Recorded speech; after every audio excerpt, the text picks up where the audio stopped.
Nós perguntamos para as pessoas qual tema do novo Código Civil mais chama a sua atenção. E a maioria das pessoas responderam que são as mudanças no direito de família, 63% das pessoas. 16% das pessoas responderam que são os direitos dos animais e 21% das pessoas responderam que são o direito digital. E aí eu queria fazer uma pergunta para o nosso advogado, que é a seguinte: o que está previsto de mudança na questão sucessória de herança nas famílias? Muita gente tem essa dúvida. Excelente. Realmente esse é um dos temas mais palpitantes da reforma do Código, que é a questão da sucessão do cônjuge e também daquele que vive em união estável. Porque hoje a sucessão é muito confusa, essa foi a posição que acabou prevalecendo na comissão de juristas, e por isso a gente propõe a retirada do cônjuge e com isso também do convivente, que vive em união estável, do rol dos herdeiros necessários. Não vai deixar de ser herdeiro, só deixaria de ser herdeiro necessário. Eu já estou falando deixaria, porque esse tema já começou a ser debatido no Senado, e quando aparece aí direito de família, na verdade é direito das sucessões que está gerando mais debate, é herança, né? E parece que já está sendo buscado um texto alternativo, talvez para manter o cônjuge como herdeiro necessário, aí vai ter que incluir quem vive em união estável também, e também manter dentro do possível a chamada concorrência sucessória. Foi uma proposta que nós fizemos inicialmente, de tirar essa concorrência. O que quer dizer isso? Hoje, quando alguém falece, os filhos recebem herança, mas junto com o cônjuge ou com aquele que vive em união estável, né? Então, toda vez que a gente fala cônjuge, tem que incluir também quem vive em união estável, porque o Supremo Tribunal Federal assim entendeu. Então, esse tema realmente foi muito debatido, tem sido muito debatido, e talvez, pelo que eu tenho de notícia já nessa tramitação na comissão temporária no Senado, a gente tem um texto alternativo àquilo que foi mandado pela comissão de juristas. E então é interessante vocês todos que nos assistem acompanhar esses debates, né? Eu acredito que esse seja, sem dúvida alguma, o tema mais polêmico de toda a proposta de reforma do Código Civil.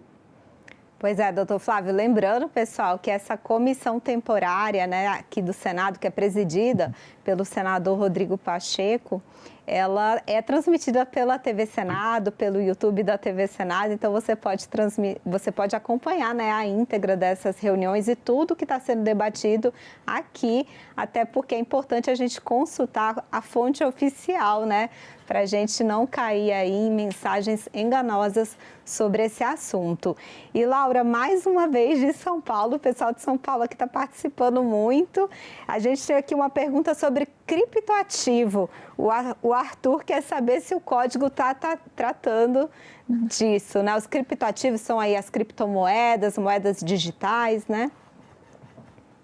Muito bem, o pessoal de São Paulo já está animadíssimo aqui com o Código Civil, muito bom. Essa pergunta é muito importante porque nós temos dois pontos aqui. Primeiro que o Código Civil, e é muito importante que isso diga, porque nós recebemos uma proposta para regulamentar criptoativos e não cabe ao Código Civil essa pauta em específico, né? Os criptoativos em específico não podem estar regulamentados dentro do Código Civil.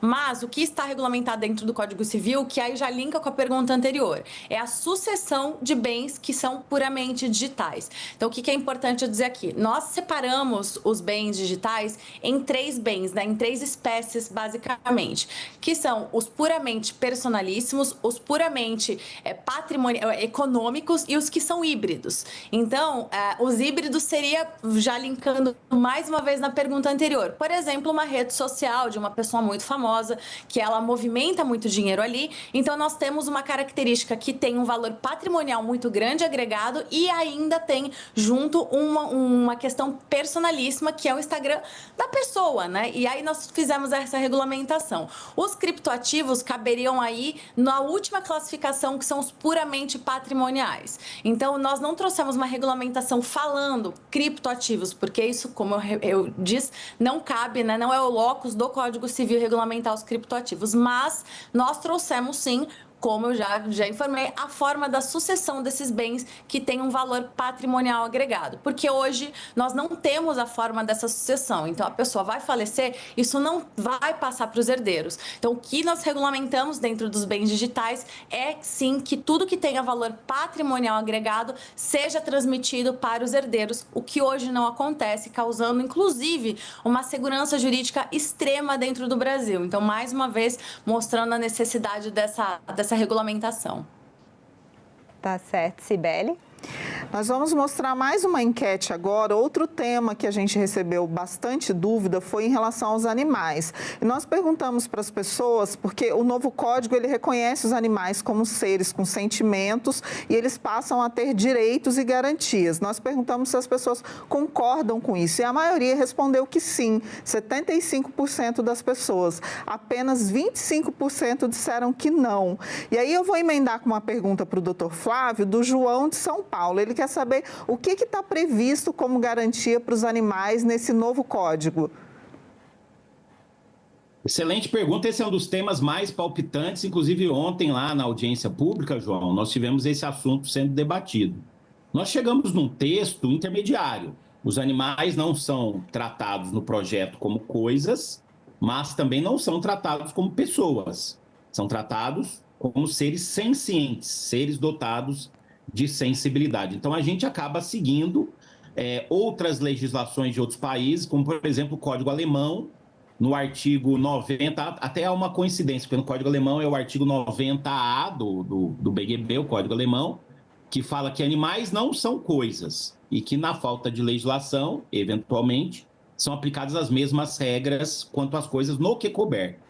É igual o que nós estamos adotando. Lá, olha que coincidência, lá é o artigo 90A, aqui na nossa proposta é o 91A, né?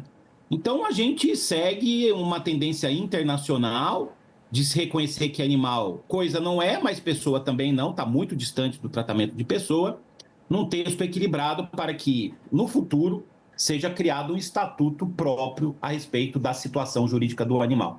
Eu até gosto de falar situação jurídica, não falar de direitos propriamente, mas no futuro pode ser que tenhamos esse reconhecimento. Mas, doutor Flávio, vamos complementar aí a questão dos animais. Parece que vai ter até uma regulamentação em relação à guarda compartilhada. Como é que fica isso? Porque, por exemplo, hoje, se o casal, né, às vezes está lá casado, aí tem o bichinho, e aí separa, né? Com quem que fica a guarda, quem é que paga a ração, o veterinário, a vacina? O código trata desse tipo de situação?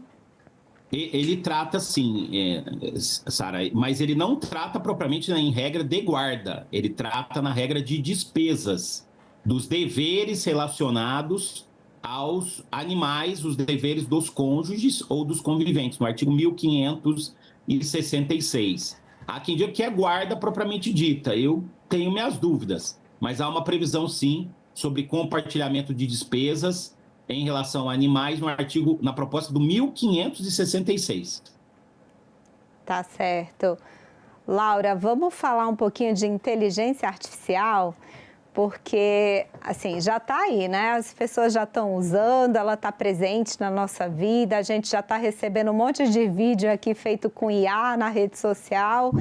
Como é que o código está tratando essa questão da inteligência artificial, sendo que há também outro projeto, né, em debate aqui no Congresso que regula a inteligência artificial? O código trata de IA? É diferente do outro projeto que está aqui no Senado, está na Câmara, né? Foi aprovado no Senado, mas está na Câmara. Excelente pergunta.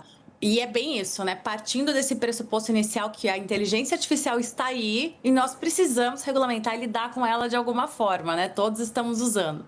E o projeto de inteligência artificial, né, na verdade, que já foi aprovado no Senado Federal, também é de relatoria do nosso querido presidente, senador Rodrigo Pacheco.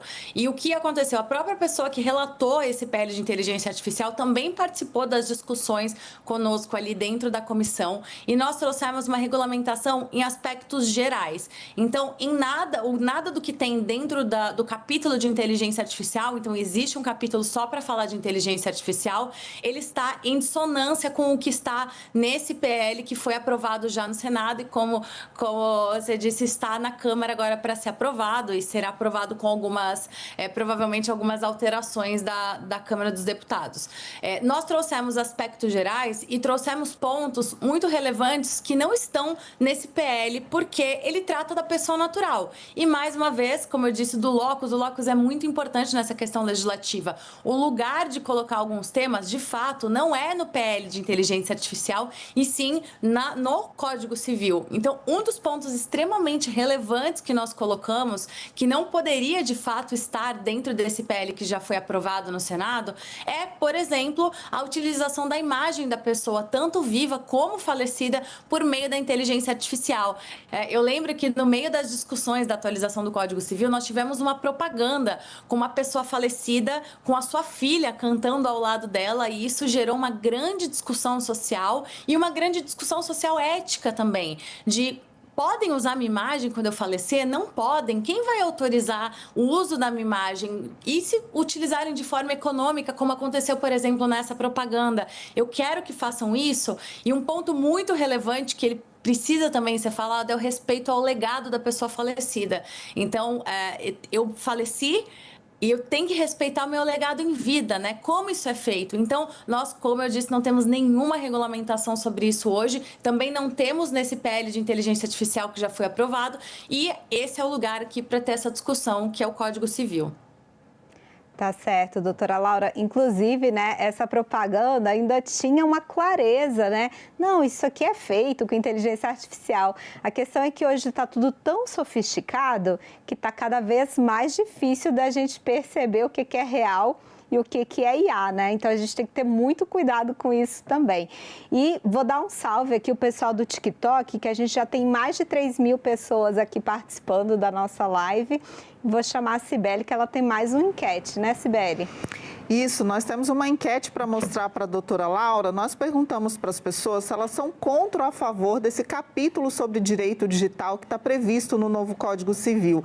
E a maioria das pessoas disseram que são a favor, que o item é necessário e urgente, 74%. Apenas 26% das pessoas discordaram, acham que ainda é cedo para regular esse tipo de situação no Código Civil, doutora Laura. Que enquete maravilhosa, né? Mostra como a sociedade está acordada para o tema. Porque é o que nós falamos aqui, não adianta nós negarmos as revoluções tecnológicas. A nossa vida hoje, foi muito digitalizada, principalmente com o advento da pandemia. Nós nos hiperdigitalizamos, como alguns especialistas gostam de dizer. E o fato é que, né, nós hoje não temos mais soluções para o que o mundo digital nos impõe. É muito importante trazer um ponto aqui, que o Código Civil que nós temos hoje em vigor, muitos falam, né, professor Tacto, a gente passa muito por isso. Não é um código novo, né? Não é um código de 20 e poucos anos, para que atualizar? O texto desse Código Civil, ele ficou 30 anos em tramitação no Congresso para aprovação. Então, nós estamos falando aqui de um lapso temporal de pelo menos 50 anos de atraso já legislativo para lidar com a nossa realidade. Então, 50 anos atrás, o mundo digital não era a realidade que nós temos hoje. Logo, as soluções que nós temos hoje não são mais suficientes. Então, trazer uma regulamentação para o século XXI é super relevante. Fala, galera da Folha TV, não se esquece de se inscrever aqui no nosso canal para assistir programas como Folha Notícias Manhã, Folha Notícias Noite, o nosso Folha Entrevista e o nosso Barzinho das Meninas. Muitas coisas bacanas a gente acompanha por aqui e a gente precisa muito, muito do apoio de vocês para nosso trabalho jornalístico, investigativo, de curadoria de conteúdo, com vocês ajudando no nosso Pix, folhademocrata@gmail.com, ou mandando superchats, valeu demais, e os recursos financeiros, tornando-se membro do nosso canal, no nosso curso de jornalismo básico, para você ficar muito bem informado a respeito de tudo. Queridos e queridas, muito obrigado pela presença de todos vocês, vida longa e próspera. Cuidem-se, cuidem dos seus, e não esquece de se inscrever aqui na Folha TV. Até mais!